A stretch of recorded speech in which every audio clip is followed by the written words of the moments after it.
outro elemento de planejamento importantíssimo aí para o planejamento da segurança patrimonial, eu diria até da segurança corporativa. Nós usamos este elemento como elemento indispensável para planejar a segurança corporativa. E nessa aula 14 nós trataremos dos processos de RH. Eu vou mostrar rapidamente quais são, né? Não vou focar aqui a questão da gestão de RH. O RH da segurança patrimonial, uma ideia geral. Nós temos lá na frente depois uma aula específica sobre a equipe de segurança patrimonial. Vou falar alguma coisa de inteligência relacionada diretamente com a segurança, inteligência e contra-inteligência, e cuidados que devemos ter em 3 momentos distintos quando se tratar de recursos humanos de segurança, tá? Então vamos lá. Aqui eu trago um mapa para vocês com os principais processos que nós temos na gestão de recursos humanos de uma empresa. Então nós temos aqui, ó, cargos e carreiras, tá? Vamos pegar aqui, ó, cargos e carreiras, ó.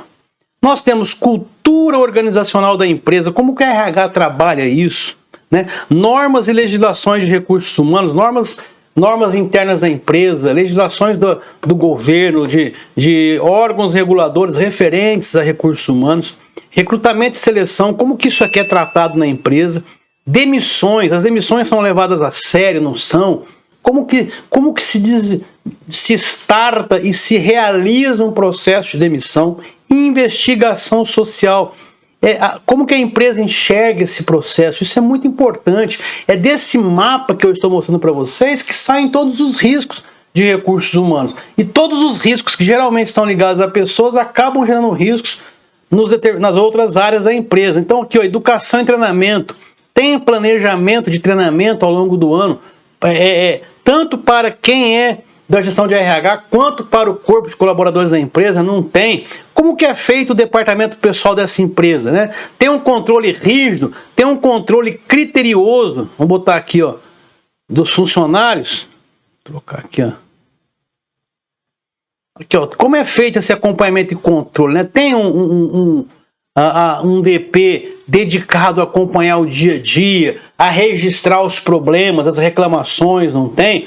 E as lideranças, aqui não só do C-Level, não só liderança estratégica, mas todas as lideranças. O RH controla, conhece, tem um plano de promoção, tem um plano de recompensas, não tem? Enfim, tudo isso aqui reflete na segurança. Uma empresa satisfeita, uma empresa com funcionários de moral baixa, vai refletir, obviamente, nos processos, vai refletir no cumprimento de normas e lá na frente vai refletir aonde? Na segurança da empresa. Então, segurança patrimonial e recursos humanos. Observe essas três situações. É importante que toda empresa tenha um departamento de segurança patrimonial, né? Talvez não seja completo, porque você terceiriza, você contrata, mas é importante que tenha alguém relacionado com essa área, que planeja, às vezes até 2 pessoas, né? Uma cuida de riscos, outra de segurança. Por quê? Porque essa pessoa vai controlar os contratos que tem com a empresa terceirizada. Essa pessoa vai realizar um curso como esse, vai entender do planejamento, vai poder cobrar da empresa terceirizada. Em alguns casos, a empresa tem a equipe de segurança orgânica, são funcionários da própria empresa, são funcionários contratados, então, e com certeza vai ter seu departamento de segurança, porque todos os funcionários da segurança pertencem à empresa. E, finalmente, nós temos aqui a equipe de segurança terceirizada, quando a empresa decide contratar uma empresa e coloca a segurança patrimonial na mão desse fornecedor, na mão dessa empresa terceirizada. Como eu falei que nós vamos falar alguma coisa de contra-inteligência, porque a contra-inteligência está diretamente ligada às ameaças, é importante nós entendermos o conceito de atividade de inteligência. Então eu trago esse conceito, eu tenho um curso específico só de inteligência, não vamos aqui aprofundar essa questão. A inteligência ou a atividade é o exercício de ações especializadas, então são técnicos, para obter e analisar dados, produzir conhecimentos e proteger os conhecimentos para o país, no caso aqui para a empresa. A inteligência e contra-inteligência são os conhecidos ramos da atividade de inteligência. Esse aqui é o conceito da ABIN, tá? Esse é um conceito genérico que o próprio Exército adota. Aqui é o da ABIN, ó. A atividade da inteligência ela é fundamental e indispensável à segurança de quem? Dos estados. Então, que ele está falando de estados nacionais, da sociedade e das instituições nacionais. Sua atuação da atividade da inteligência, assegura ao poder decisório, né, ou seja, ao presidente, ao governante, o conhecimento antecipado e confiável dos assuntos relacionados aos interesses nacionais. Então, veja, a inteligência, ela sempre vai visar buscar conhecimentos, né, colocar o conhecimento sobre a mesa de quem? Da autoridade que decide. Dentro de uma empresa, é buscar os conhecimentos para que o CEO ou para que o diretor-presidente tome as decisões. Tá? Não vamos aprofundar aqui essa conceituação. Do ramo inteligência e ramo contra-inteligência, queremos apresentar algumas diferenças. Então, o ramo inteligência são ações especializadas, a contra-inteligência também, permanentemente executadas, não para, dia e noite, com que objetivo? Produzir conhecimentos de interesse do decisor em qualquer nível hierárquico e sobre as conjunturas da sua organização. Então, em que pé que estão os processos da empresa, como que a empresa está se relacionando com seus fornecedores, com as suas terceiras partes, como que a empresa está controlando os contratos existentes. Então, tudo isso aí pode ser levantado por um departamento, por uma célula de inteligência ou algum outro escritório dentro da própria empresa. No caso do Brasil, então do Estado brasileiro, ou seja, da inteligência de Estado, conjunturas que eu tenho que levantar sobre o poder nacional do Brasil, tecnológico, político, social e de países estrangeiros. No caso de uma empresa, eu preciso levantar conjunturas econômicas, de mercado, concorrentes e etc. A inteligência, o ramo inteligência, existe para apoiar o processo decisório em qualquer nível hierárquico, bem como em qualquer organização, mas obviamente com objetivos distintos, objetivos diferentes. Já a contra-inteligência, ela tem o objetivo primordial de proteger conhecimentos sensíveis, proteger instalações e proteger pessoal daquela organização, empresa ou órgão público. Contra o que nós protegemos? Contra ações de espionagem, sabotagem, terrorismo e outras desenvolvidas por serviços de inteligência oponentes, aqui no caso de estados. Então veja, uma empresa pode sofrer uma sabotagem? Pode. Você desliga o gerador da empresa, por exemplo, e num dia que ela não está tendo energia da rua, por exemplo, você sabotou as atividades da empresa, a empresa fica sem energia, fica sem internet. Você pode ter ações de espionagem? Pode. Copiar um planejamento de marketing, pegar informações que eram protegidas na empresa, e vejam como que esses conceitos todos refletem na segurança. Muito bem, em relação aqui à inteligência, oportunidades. Eu vou buscar o conhecimento para assessorar o processo decisório. Em relação às ameaças, eu vou proteger a minha empresa. Então, inteligência contra inteligência, nós temos o seguinte: quando eu estou atuando com inteligência, estou buscando os novos dados. Vou montar o quebra-cabeça e vou produzir conhecimentos. Já na ameaça, eu vou lutar contra os oponentes, vou descobrir informações de oponentes. Aqui eu posso colocar, por exemplo, na empresa, concorrentes. As ameaças externas à empresa, né, problemas de mercado, muitas vezes que afetam a empresa. Ameaças mesmo físicas, de, por exemplo, crime organizado, que atua no entorno da minha empresa. Ameaças internas, problemas com colaboradores. E proteção da empresa. Proteção de quê? Dos meus ativos. Aqui eu tenho a inteligência e do lado de cá eu tenho a contra-inteligência.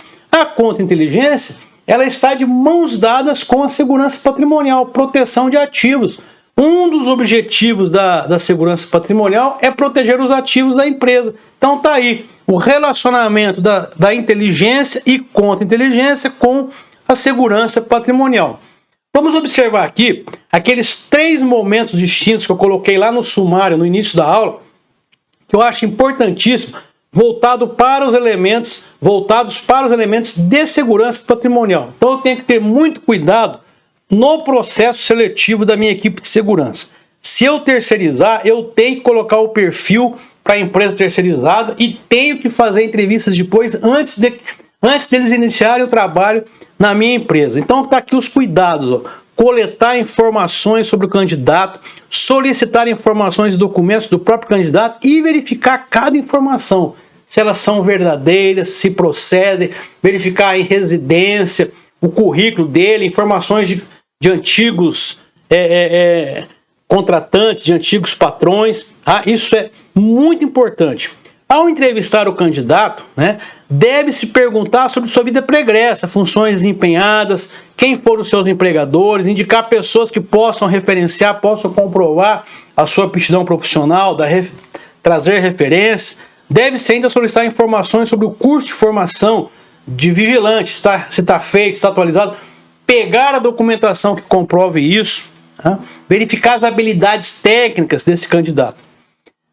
Também é importante solicitar ao candidato o quê? Que ele traga o seu atestado de antecedentes criminais. Isso aqui não é anticonstitucional, não é proibido, não afeta nada. Ao invés da empresa ficar fazendo buscas em sistemas, ela pode até fazer eventualmente se precisar, mas ela solicita ao candidato que ele traga lá os seus atestados de antecedentes criminais, federal e estadual, né? O estadual, no caso de São Paulo, geralmente tem 2 certidões. E incluir perguntas que permitam obter o máximo de informações sobre os hábitos do candidato, vícios, situação familiar, financeira, distância da residência ao local de trabalho, meio de transporte que ele vai usar, enfim, fazer uma busca geral dessa pessoa, porque afinal de contas você vai colocá-la numa função para proteger os seus ativos, para proteger aquilo que a empresa tem de mais importante, que é o seu patrimônio.